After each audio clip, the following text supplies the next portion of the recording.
Hey, once again, this is Carl Serrano, author of Power and Ebook, and right now I'm going to share you one reason why you should stop copying your upline or your multi-millionaire upline. So stay tuned.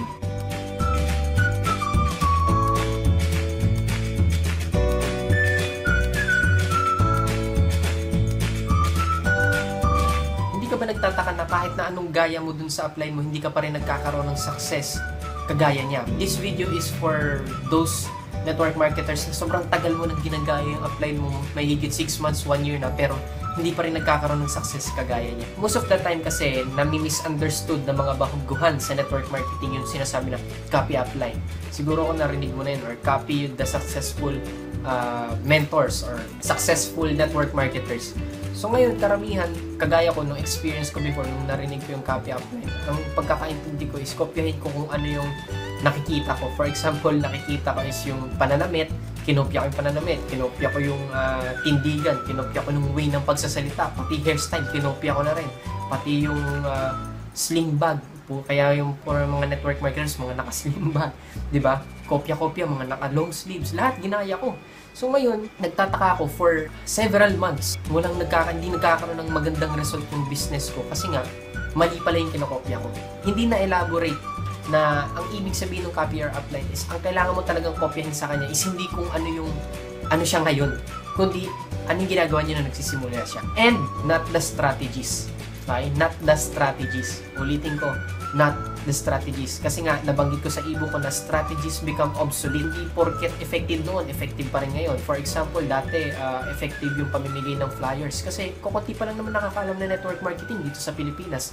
Ngayon, hindi na. Kapag namigay ka ng flyers, alam na ng tao networking niya. So, hindi nila tinatanggap. Kung tanggapin man nila, tinatapo nila. Ngayon, ano yung kailangan mong kopyahin sa upline mo? Ang kailangan mong kopyahin sa upline mo is yung mindset niya, yung positivity niya, yung work ethic niya, yung leadership niya. So, yung mga positive attitudes yung kailangan mong kopyahin sa upline mo, hindi yung strategies. Okay? Kasi sigurado ako, kung yung upline mo or yung mentor mo is successful na, karamihan sa kanila, hindi na yan hindi na yan nagre-refer, hindi yan namimigay ng flyers, hindi na yan hindi na yan kagaya kung anong ginagawa mo, hindi na yan nagpo-poster, or hindi na yan nagkakausap ng kung sino-sino.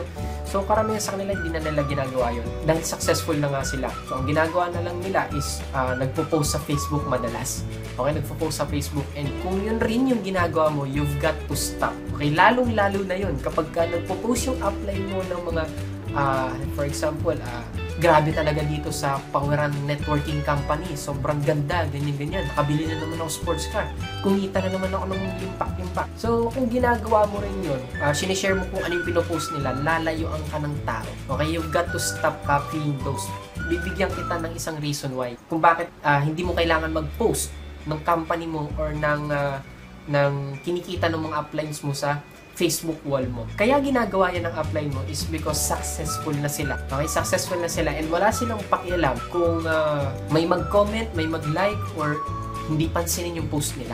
Wala silang pakialam doon dahil weekly kumikita na sila and malaki na yung kinikita nila. Kung ikaw yung gumagawa nun, kailangan may pakialam ka. Kasi kapag ka nakita ng prospect mo or mga friends mo sa Facebook na networker ka, hindi maganda sa pandinig nila yun. Hindi maganda yung background nila. Kapag ka pinost mo yung company mo dun sa wall mo, hahanapin nila yan sa Google. And most of the time, ano bang hinahanap ng tao sa Google kapag when it comes to networking company or sa company, sa isang business? Di ba yung negative? Yun ang makikita nila kasi yun ang hinahanap nila.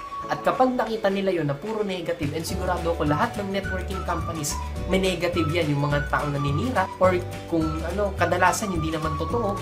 So, dahil maraming naninira sa Google, and kapag nakita nila yun, hindi na nila papansinin yung mga pinopost mo, iiwasan ka na nila.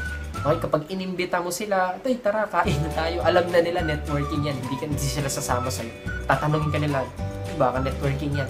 So, yun yung reason kung bakit hindi mo kailangan mag-post ng kung ano-ano about sa company mo sa Facebook kagaya ng upline. Okay? Dahil yung upline mo kumikita na, may mag-like, may mag-comment, or may mag-message o wala sa kanya, okay lang. Walang problema sa kanya yun. Dahil kumikita na siya. Ikaw, hindi kanya kagaya. I hope may natutunan ka dito sa video na to, short video na ito, and yun lang yung one reason why kung bakit hindi mo kailangan kopyahin yung ginagawa ng upline mo. Okay, lilinawin ko lang yung marketing strategies na ginagawa niya. Okay, like flyering, pamimigay ng flyers, pagkausap sa kung sino-sino, pag-post about sa company sa Facebook. So yun yung sinasabi ko na hindi mo kailangan gawin. Pero hindi mo kailangan gayahin. Pero yung attitude niya, yung positive attitudes niya, yun yung kailangan mong kopyahin. Okay, yung positive mindset niya. So I hope marami ka natutunan sa short video na ito, and feel free to comment if ever na may question ka, and you can also download my ebook, yung Poweran. Okay, pwede mo siyang i-download for absolutely free. Sigurado akong this ebook is an enlightener. Okay, kung network marketer ka, especially ito ay para sa mga network marketers na matagal na pero wala pa ring result sa business nila, sigurado kung makakatulong to sa'yo dahil eye-opener ito. And you can also join our community if hindi ka pa part. Okay, hanapin mo na lang yung link sa video na to anywhere in this video kasi pinopost ko to sa YouTube, sa vlog ko, and tsaka sa Facebook. So, nagkalat yung link nila. Okay, hanapin mo na lang yung link ng community namin sa Facebook. You can join for absolutely free para mapanood mo pa yung ibang mga videos ko and ibang mga strategies na tinuturo ko doon. And you can also invite your teammates, downlines, or affiliates kung nasa affiliate marketing ka, or agents kung nasa real estate industry. So ngayon, ang kailangan mo lang gawin ngayon is to download my ebook and you can join our community for absolutely free. So this is Carl Serrano saying, live, love, learn, and loud. You are born for greatness. So see you next time.